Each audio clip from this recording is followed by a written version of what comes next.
Welcome to the P.T.S.D. podcast with your host, comedian and military veteran, Bernard the Laugh Therapist Hines, where we discuss P.T.S.D., processing traumatic situations differently, and give you tools to help you overcome the stigma of seeking help. If you're ready to be inspired, then welcome to the Stigma-Free Zone. Here's your host, the Laugh Therapist himself, Bernard Hines. What up, good people? What up, good people? It's your boy, Bernard Hines, a.k.a. the Laugh Therapist, and welcome to the PTSD Processing Traumatic Situations podcast. Here, we try to inform, enlighten, and become advocates for one another as we learn more productive ways to process our trauma. Always remember, though, as a therapist, I am not licensed. I am just medicated. Welcome to the Stigma-Free Zone. What up, good people? How y'all doing? I want to thank y'all and welcome y'all for this powerful moment that we about to have on today. Listen, I got a brother here today. That you do not want to miss. Please tell all your people, call your people, bring them from far and near. I have Mr. FitzRoy Smith, y'all. Right now, I'm going to bring him to the stage. Welcome, Mr. FitzRoy Smith. What up, sir? How are you doing? I'm doing well. All is well. How you doing, good brother? Man, it is great having you. It's great. Listen, I met this brother on a mental health panel 2 years ago, and I said I want to get him on my podcast. But as God's intention, it was not for then. It's for now. It's for now. Thank you, man. How are you doing on today, man? You looking well, man.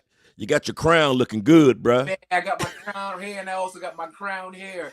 So how I'm doing, I'm going to give you the church answer. I am blessed and highly favored. Blessed and highly flavored. Okay. Man, listen, we're going to jump right into this interview, man. We're going to jump right in. But before we do, if people can't see, the brother got a nice pin on his shoulder, on his lapel over there. It says God and therapy. Look, I got me one of them too. Look at that. God and therapy. We're going to talk about all that. And how you can get his product. So first of all, Mr. Brother Fitz, tell us just a little bit about yourself.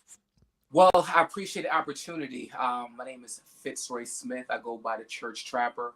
I'm actually president and CEO of a community-based mental health agency where I specialize in children. I have a master's in divinity, so my focus is mental health in the church, in the Black church specifically, and just helping process through trauma, process through pain, and process through your yesterday. So just a little bit about me, and I'm sure as we begin to talk a little bit more, we'll be able to open up a little bit more information. Yes, sir. Listen, I keep telling y'all, I'm not licensed, but I got friends who are. And as I always say, I gain your trust. Then what I do, I give you to the resources, y'all. Wow, These are people who have did the work, did the groundwork, so you can get better. So, Mr. Fitz, where you from, sir? Well, my parents are from Jamaica, not Jamaica, Queens. Jamaica, West Indies. He coming to America, y'all. He got his own money. A shout out to my yachties. Okay. But I grew up in New York, upstate New York, a place called P.T.S.D, New York is where I went to high school. Yes. And I actually came to Virginia by the way of Norfolk State University, where I had my first Behold the Green and Gold. Yes, sir. Where I grabbed my first degree, political science, public administration. So from New York. Okay, and the nickname I gave this brother was Knowledge and Muscles. You know? The brother was sitting up there in his suit. It was cut. It was ripped. I said, this brother got knowledge and muscles. Bless you, brother. So, brother, tell us about your growing up. How was your growing up? Man, my growing up was dope. I would like to say, I had hardworking parents. My mom, dad. I'm the last of 6 children in the household. There was a hiccup. Unfortunately, my father, he transitioned through the addiction. And, so I was able to see that growing up. And it was something that, it was difficult to really process through as an adolescent. Okay. There's a lot of resentment there. But as I got older, I didn't just learn how to forgive. I actually learned how to have more empathy, Mm. because it wasn't that he didn't love me. It was just that what he was fighting, unfortunately, took the best part of him. So growing up, outside of, lifing, Hmm. I saw my mom, super amazing woman, put her all on the line. So I would like to say my childhood, for the tools that my parents had, Mm.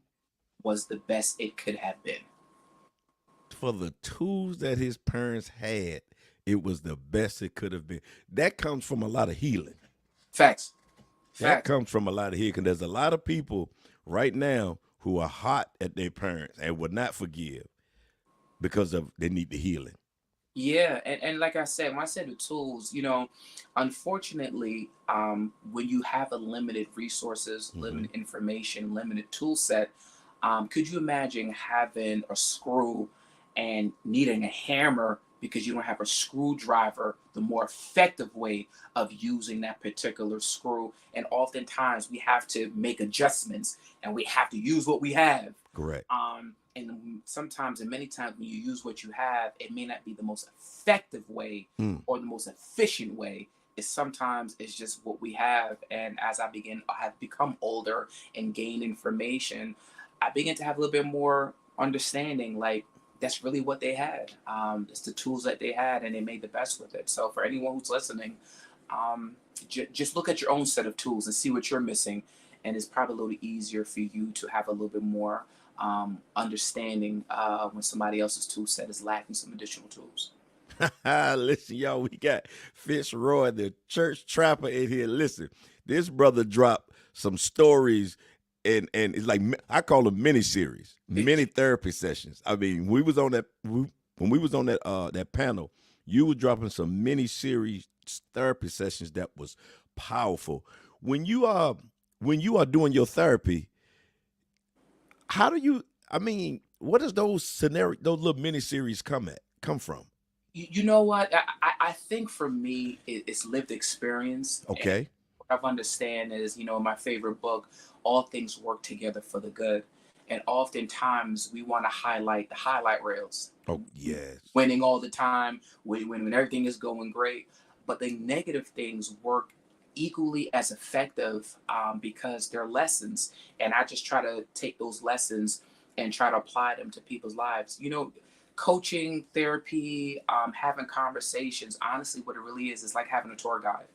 A tour Mm, guide is here to help you kind of navigate through the spaces. And okay. oftentimes the tour guide kind of is walking up ahead of you to let you know, hey, listen, to the left, there's a bit of a misstep. So just be careful of the misstep that are two steps up. So I just try to really just be a tour guide and help individuals kind of navigate through this space called life, especially be it in the church or be it in my professional career. I'm just a tour guide, and It's- and and we're just on this journey together, and we just try to make it do what it do. wow. Okay. Now I know we talked about a little hiccup you had. Sure. You said you had a little hiccup back, Yeah. Yeah. Tell us about that hiccup if you don't mind. Well, let's be clear. It was not a hiccup. It was a Ooh. decision, right? Ooh, So, that's it. That's what I wanted you to say yeah. right there. Yeah. For me, I love to tell this story because, I own an agency. I have 2 degrees, but I also made a decision when I was going to college. I wanted to be a hustler. Mm. Um, my hero wasn't on TV. My hero slept in the other room beside me, which was my brother, who was 7 years older than me, and he had a lifestyle where he took his brilliance, he took his capacity, he went to the streets. Okay. So for him and for me, I wanted to be him before I wanted to be me. Mm. So I journeyed his path, and that's why I'll say this about the hiccup when I say I made the decision. Oftentimes, the pen that authors our own life, we give to somebody else to write.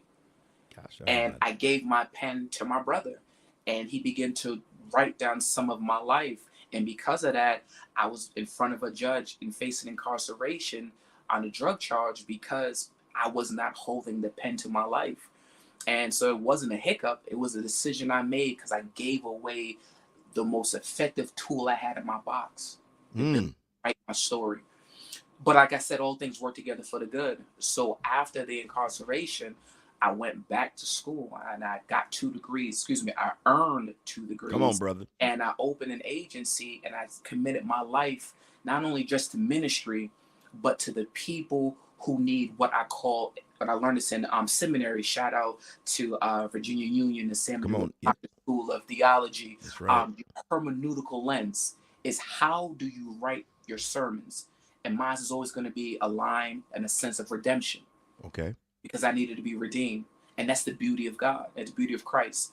Being redeemed to be able to tell your story so I can continue to be the tour guide to lead my brothers and sisters out and say, listen, I know the way. I've been through this way, matter of fact. Correct. So it wasn't a hiccup.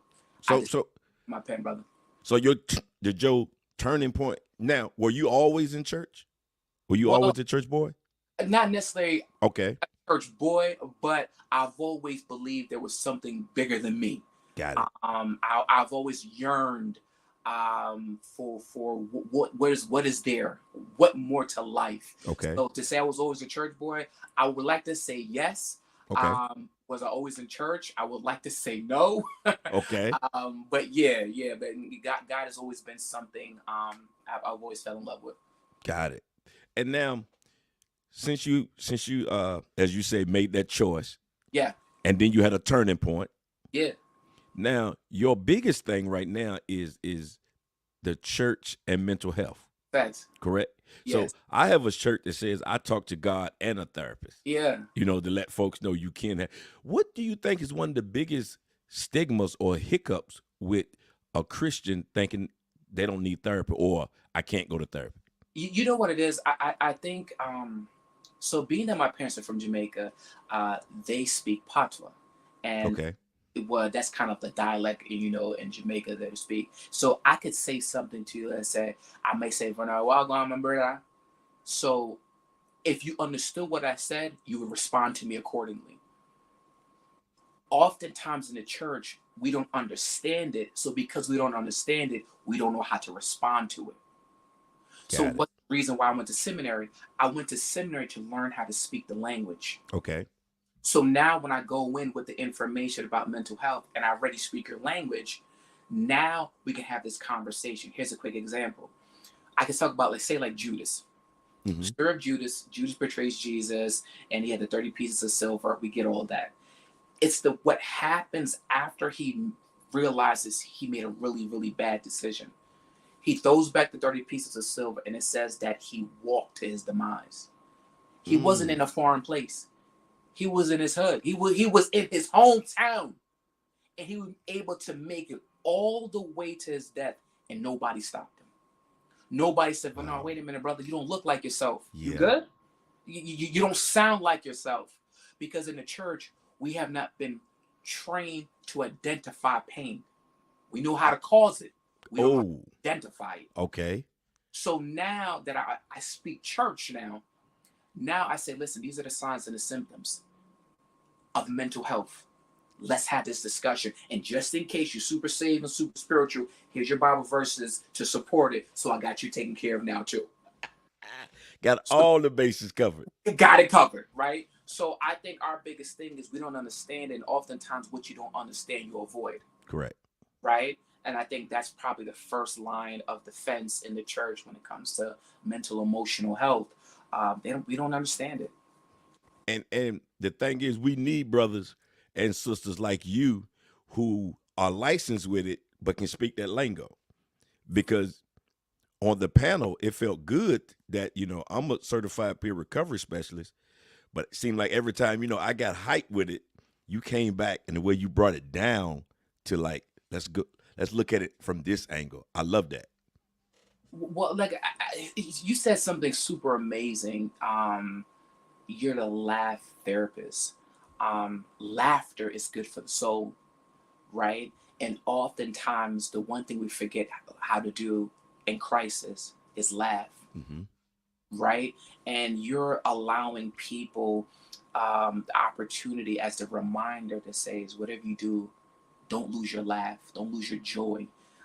So no, I think what you do is amazing, and we're a team, right? Tag, Correct. right? Tag That's me what, in. that's You what know, there you go. and then we got to jump this thing called called mental health. We're gonna jump it. So I'm gonna hold his legs. You hit him from the top. So I think that's part of it as well too. Because we need, I truly believe in this time, we need different people to bring the message differently. Facts. You know what I'm saying? And people might say, Hines, man, you laugh and you always up here. I need somebody that's a little serious. You know what I'm saying? So I can say, okay, there go that brother right there. And then once they get in there with you and you start shooting them bullets and then they laughing, it's like we all trying to do the same thing. Yeah, we all are, man. We trying to get them healed. So in your upcoming 2024, 2025, what is your vision? What is your goal for the church and mental health? It's so funny, and I really appreciate this question. I really want to put on a mental health conference, and panels, but talking about breakout sessions, even trying to help pastors develop sermons that are that support mental health support. Want to get people more informed. What I understand is this: the more information you have, the better your decision making. Mm. Oftentimes we make decisions out of either sheer lack of support or desperation. Mm-hmm. So the more informed you are, the less desperate you feel. So my hope is that I can get you informed so that way your desperations and say, you know what, maybe I should take my life. Instead, the information will say, maybe I should call the suicide hotline. Maybe I should call Bernard, the laugh therapist. Maybe I should call Fitz or whomever else because I'm so informed now that there is another alternative before a decision that I can make that can end all decisions. So my hope is the church trapper, and the name church trapper came from the idea is, listen, I'm one of you. I'm Mm-hmm. outside. Mm-hmm.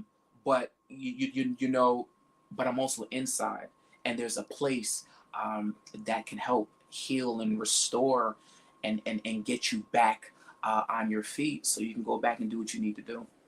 Wow. That's good, y'all. We talking to Mr. FitzRoy, the church trapper.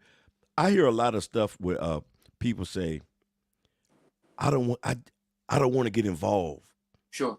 If someone is going through something, I don't want to get involved. Okay, if you don't want to get involved, at least know the resources. Uh-huh. What would you speak to that? I would say I said what's so unfair about that statement is you're already involved. If not you, somebody else that you love. You keep this in mind when you ask somebody who went to med school and you Mm-hmm. say, hey, why'd you want to become a doctor? Oftentimes than not, somebody they care about, somebody that's very close to them, was affected by something they knew they could help to cure. Oftentimes we find our greatest fighting not always for ourselves, but sometimes fighting for the people that we love. Mm. So you have to get informed and get involved because somebody you love is on the line. I read an article and about the Golden Gate Bridge, and there's this cop. They call him like the savior of the Golden Gate Bridge, Mm. and what he literally does, he's the guy who oftentimes see the person who's ready to take their life. So they stand on the bridge to jump, and he's the person who intervenes and says, hey, listen, there's another way. Mm-hmm. We have to be gatekeepers at the life and death moments of people's lives. Mm-hmm.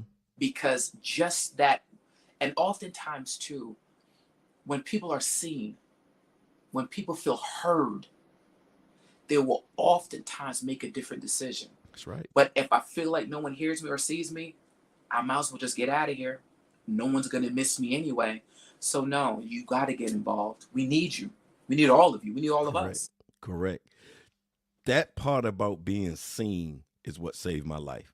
It Wow. was the first time when I been back from Iraq and everything, and my bishop sat on side the pulpit, and the Greek folks at the end, and I felt seen because he says, "Don't leave," and he brought two brothers and said, "Get this brother and don't leave him alone until you sure he is okay."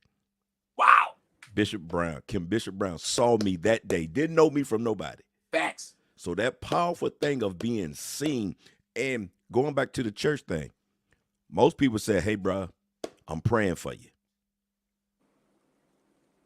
I was already ready. I don't need no more prayer right now. I need somebody Facts. to see me. Facts. To see me. But what do you say about that person who we talking to, and they say, well, you can't save everybody. Yeah. I've heard that before. People say, Sure. well, you can't save everybody. Sure. That I almost went to jail fighting some. I want to fight somebody behind that. No, we need you. Don't go. Trust me, you don't want to go. No, I want to go. No. But I'll say this. Oftentimes people who say that you can't save everybody are afraid of saving somebody. I knew you had the answer. I knew it. Right.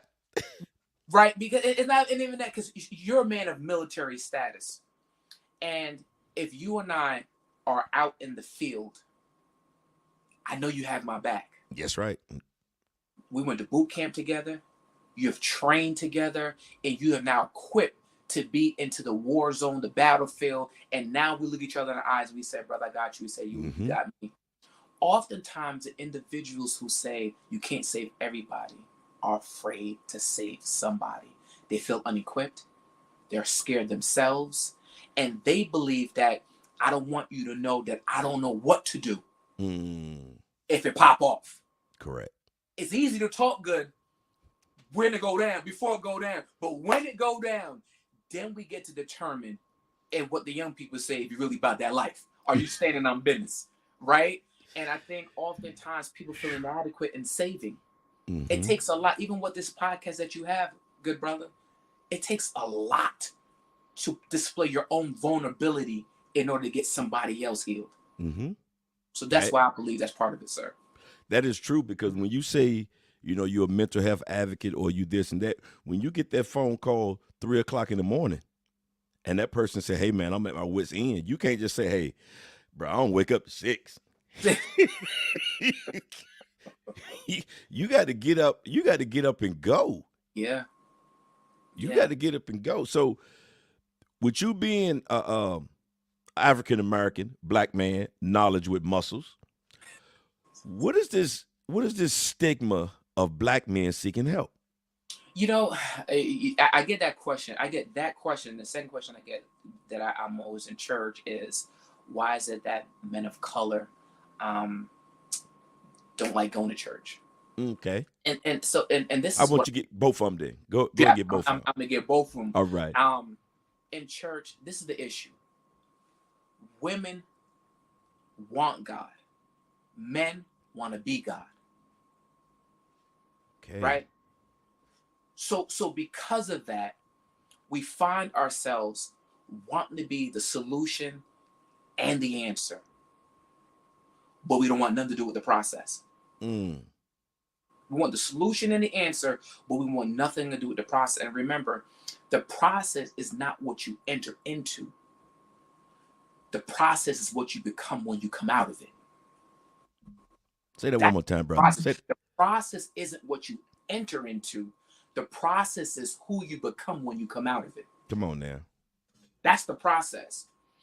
So to go to your question, our fight for that stigma oftentimes is we are challenged with the idea is if there's any weakness, it's all weakness. Okay. Right? But not realizing your strength comes in the process. So the process of your healing, Brother V, where you process through, you make your phone call, and now here you are using those same broken pieces. There's old saying that says that a broken mirror still has possibility. You can still see yourself in it. Broken crayons still colors. Broken men can still heal. right? And oftentimes, I have a picture in my office is of a father who's missing so many different pieces of himself, Okay. and he's holding a piece in his hand, and it's the last piece his son needs to be made whole. And oftentimes, we don't realize my wholeness isn't found in me; it's found in you. That's why we say, "Am I my brother's keeper?" Keeper. Meaning that, so you don't gotta be strong, especially when you're missing what I can give you to make you whole. My God. Facts. So that's where the stigma comes from, because I'm good. And I'm like, but I got what you need, brother. Nah, nah, nah, nah, nah. And then oftentimes, we're both sad because I'm holding on to what I know can help. Mm-hmm. And you've left without the piece that you need to be made whole. Correct. Wow. Listen, man, you always dropping nuggets, man. I got to come hear you speak one day. I got to come hear Bless you speak, preach, whatever you do, trap you. it up. I got to come here. Bless you, But bro. I want to give a shout out to New Testament Church also. Shout out to the bishop. Yes, they had a nice old mental health set up. It was powerful. But one thing he said when he said what his father did, he was waiting for his son to do so he can add the same. But you said so. I hope you can remember what you had said. Yeah. Please break. First of all, let me set the jump shot up. Okay. The bishop said his dad, if he didn't take out the trash, and his dad did something. I think he said he poured the trash on him or something. He said so he was waiting for his son to do it so he can put that same punishment on him. And you broke that down. And how did you bring that analogy? Well, shout out to Bishop Jerome Williams. Yes, sir. Bishop Jerome Williams. Yes, sir. He said something that was profound, and exactly what you said is what happened. Um, his responsibility was to take out the trash, and one night he forgot to take the trash out, Mm-hmm. and his father went and got the trash can and dumped the entire trash on him while he was laying in his bed sleep. Mm-hmm. And he said that he was waiting for the day that his son did not take out the trash so he could give him the same experience. So we were listening to that, and I said to him, I says, Bishop, let me ask you a quick question.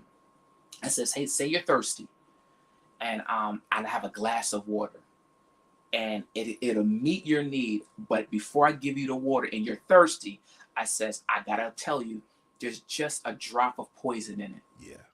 Would you drink it? And he says, like all of us, I'm not gonna take my chances, even though it's a drop of poison. And I says, that's oftentimes what we're passing to our children.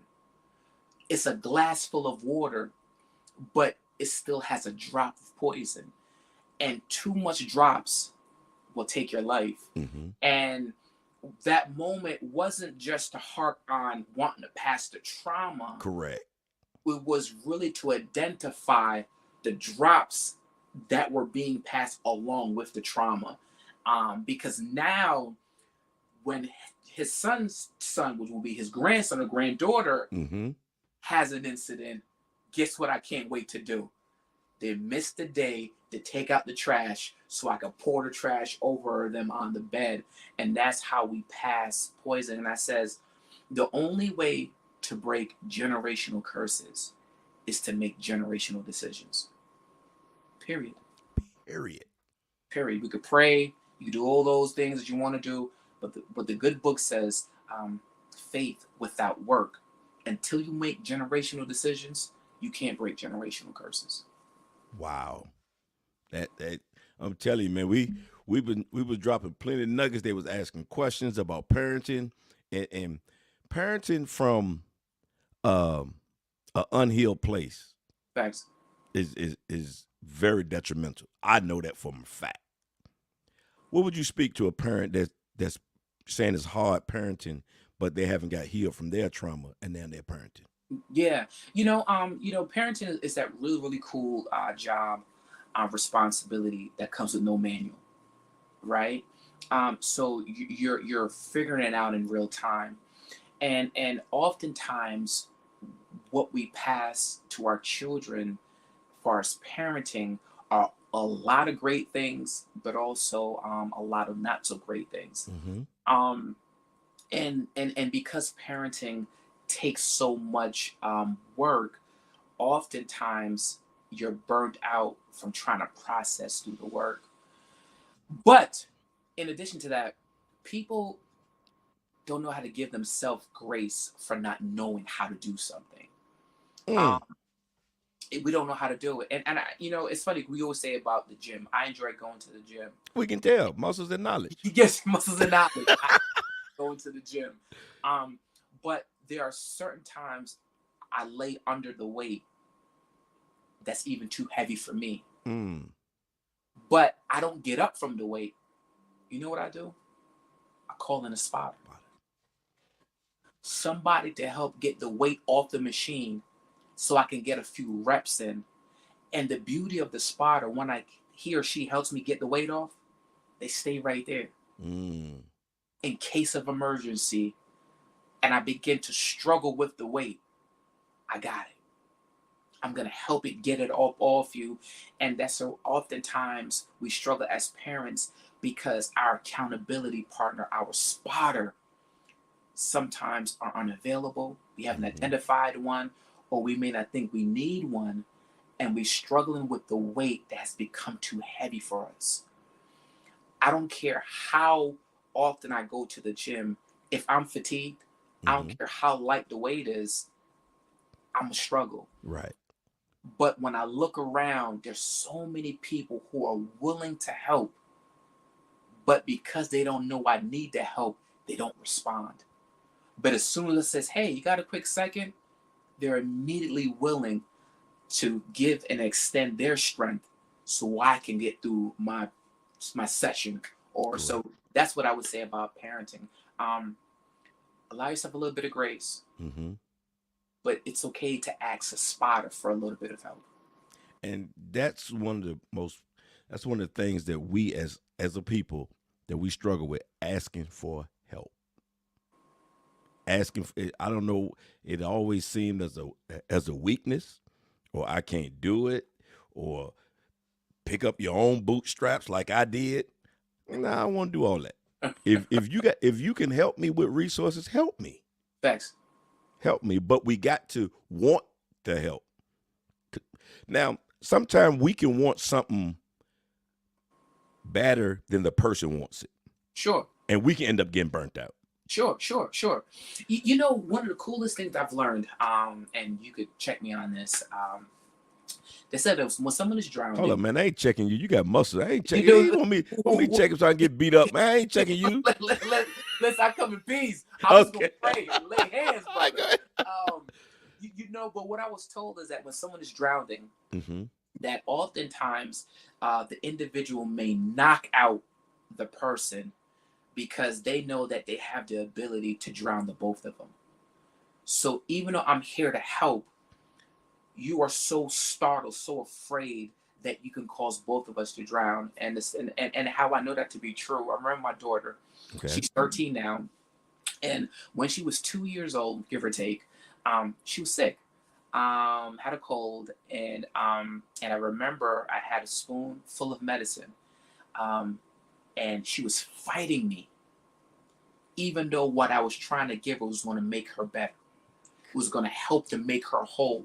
But she was fighting me, even though what I'm holding is for her betterment.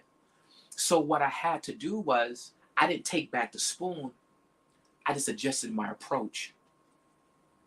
Because, so you are right, there are some people who do want it more for you than you may want it for yourself. But because I know how important it is for her to get better or for you to be whole, I'm not going to walk away. I'm just going to adjust my approach. There you go. We have to learn too that even in my sickness, don't just walk away because you feel like you want it more for me than I want it for myself. And you might do. But that's what love is. Mm-hmm. Love says, because I know you need to be better, I'm not going to leave you. Mm-hmm. Because I have something that's going to help you. And because I'm not going to leave you, I'm going to adjust my approach because I want it so bad for you to be healthy that I'm going to be locked in. And I think for us, sometimes we do want it more than the person wants it for themselves. And it seems like most of the times we want it more once we get healed. Facts. Facts. Because you know what it feels like, right? Like once you get on, you be like, ooh, listen, you want some of this. Yeah.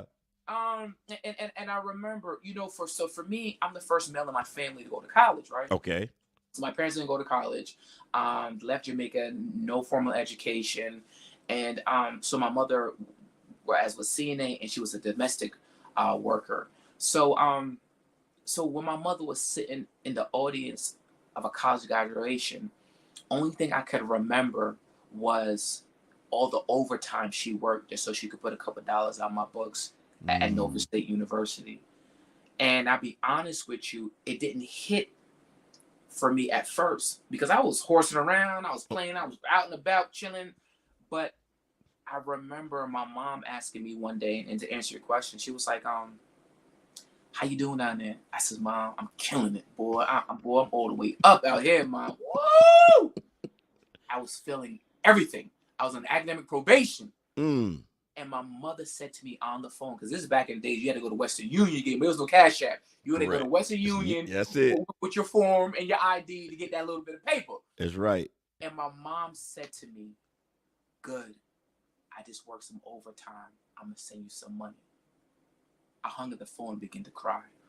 I said, my mother is working overtime to put a couple of dollars on the book just so I can get through another day. And I'm playing. She wanted it more for me than I wanted it for myself. But her investment in me got me to the place that I am here today. Correct. So that's the answer to that question. That's good, man. That's good. And like I said, words mean a lot. And when you run up to somebody and you say, hey, what's wrong? And this has been stuck in my mind ever since I really got it I got this about 2 months ago. Not what's wrong with you, what happened to you. Facts. If we can just get this, man, what happened to you? Because when you ask a brother, man, what's wrong with you? The first thing we say, ain't nothing wrong with me. Facts. Ain't nothing wrong with me. But man, listen, tell us about your company. Tell us about your business. Man, thank you. I really appreciate it. Footprint.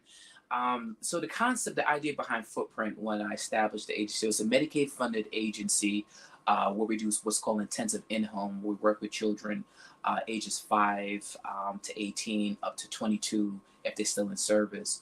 I do coaching as well, self-help, self-development, spiritual coaching. But Footprint was the idea that there should be some proof that you either was here or some proof that you got it done. So the footprint, it was just representation of I was here. I was in this broken place, but my footprint is there. I'm no longer there. So it shows that it was evidence that I was here, but I'm no longer here. And for the spiritual side, Footprint was the footprints in the sand. We know the story very well, and dude was like, yo, God, yo, what up? Like, I'm going through some real tough times, and there's only one set here. Like, where were you? And God in his soul, such a sovereign self says, yo, listen, I know how you feel. I know you were like, man, where have I been? But just to let you know, that's when I was carrying you, right? And that's what this agency is to do for our community. There's sometimes that we're going to have to be here to help carry our family until they can carry themselves. So we've been here 6 years. The Lord has been continuing to bless. Yes. And just trying to be an advocate for mental health in a community that looks like me, a community that sounds like me, and a community that has the scars like me. So, yeah. Wow. Wow. I know you're about to get bombarded, so I'm gonna ask this question. Do you do anything virtual? Yes, I do virtual. Okay. I'll pull up on you. Can pull up on me. I do virtual. I like to do the coaching with the adults, the children. The counselors go out and work with the children. I'm gonna say this to Brother V. Working with children is a really, really amazing opportunity. But when the parent calls and tells you how their son or daughter has got murdered, that's a hard phone call to receive. And Correct. I had that phone call. So, I told God, I'm going to dedicate my life to the betterment of the life of people. I want the work to outlive me. Mm-hmm. I'm hoping that I make somebody's dinner table. What I mean by that is that's something that I did for someone's life that, you were able to say, man, I met a guy who, helped, who did something for my life. So that's where I'm at, with that as well. And brother, you are leaving footprints. You have left a footprint on me. Hey, this is a God connection right here. Yes, sir. And y'all, the conference he talked about, it's gonna come to pass. Yes, sir. I'm gonna be partner with him, do whatever I can. It's gonna come to pass because it needs to come forth. So now, have you wrote any books, anything yet? It's funny. I have I have a self-help workbook. Mm-hmm. So it's funny that you even asked that. It's actually on the desk somewhere around here. But yeah. I do have a workbook. So it's like a calendar, how to process, how to get through. So the lapel pins I have now, I wear it on my shirts, I wear it on my jacket hats. That is one says dope faith, one says God and therapy, the other one says my God versus my fears. So I really want to get the message out and get people, on the wave. I'm standing on business, man. So. And you are. So how can people get the book and maybe the buttons, Okay, the lapel? How can they get that? Okay, so you can go to Church Trapper on IG. It'll take you right to the page, or you can go to footprintllc.org and go to the merch, and they're online with the merch. So footprintllc.org or the Church Trapper on IG. And we'll be able to get those lapel pins out to you. And every dollar supports mental health support, research, and development. I live in a community that need a way out, but oftentimes we as professionals need a way in. Correct. Right. So that's where we are now. So this is my way in. So we could bring out as many as possible, as humanly possible. Listen, y'all, the Church Trapper on Instagram. Go look him up. The brother is powerful, doing great things. Now, you need to take more pictures. Yeah, I will. You need to take more pictures, bro. All right, you need to take more pictures. I know. Sorry. Not that I ain't looking at you, but I'm just saying, when I asked for a picture, and he sent me a picture. He was in the gym with no shirt on. I ain't putting this on my flyer. No. Don't call me out, Doc. Don't call me out, Doc. But listen, man, it is powerful just knowing you, bro. Really, I will say that. Now, I would like for you to leave some parting words for the people that can maybe help somebody get to the next level or help them go take another step. Yeah. I'll say this, and our screens are split, so make sure I'm looking at the camera. Yeah. Just look on. Great. Yep. I got caca listeners I know, too, so they don't know. I was like, I want people know, like I can really see straight people. But you know what? I want to be honest with you. Oftentimes the hardest mountain to climb are the stones that we have thrown on ourselves. I remember when I made the decision, and I remember opening my first company and having to drop out of college because of the drug charge, and I went into hiding. And I didn't physically go into hiding. I went into hiding emotionally. Okay. Mentally, because I was embarrassed. Somebody would know my story. Somebody would find out that I made some poor decisions. And, the good book says you overcome by the blood of the Lamb and by the words of your testimony. Yes. You know what I'm saying? So no matter what your testimony is, it gives you power to say that I am an overcomer. Mm-hmm. So what I'm saying to you, whoever that you are, use the power that you had to earn. That testimony wasn't given. That testimony was earned. Wear it as a badge of honor, not that you went through the storm, but but the storm couldn't break you. Mm-hmm. And that's where I find myself today. And now the very storm, now I walk through those storms. Matter of fact, I'm a storm chaser now. Come on now. I went from running from the storm to running into the storm, because there are people who are needing someone to say, like a brother V says, listen, come to the podcast. I'm going to open up a platform that you can be seen. You could be heard. And this is how God works. Mm-hmm. So what I'm saying to you, brother, sister, family, friend, that there's so much you that the world needs if you will just allow us a part into your story. We want to participate and give you a round of applause for what you had to overcome, and you're still standing. This right here is just the beginning. And I'm just so grateful that Brother V would give me an opportunity just to tell someone, I can't wait to run this race with you beside me. Whoever you are, I'm at the starting line waiting for you. And we need you. And we can't start the race until you get here. So come on. Amen. Amen. As I always say, we are better with you than without you. Hey, brother, thank you, man. God bless you in your endeavors. As you know, anything I can do to help in any kind of way, please just let a brother know. Bless you, man. I really appreciate it. Thank you again for this opportunity, man. And I see you at the top, my brother. Yes, sir. And I want to give a shout out to Miss Joy Bellamy for connecting us at a New Testament church for the panel. She's a good person. She does shout out great Joy. things. Shout out sis. I see you. Yes, sir. Listen, bro, right now you are released from the stigma-free zone. Go and continue to do great things. Peace.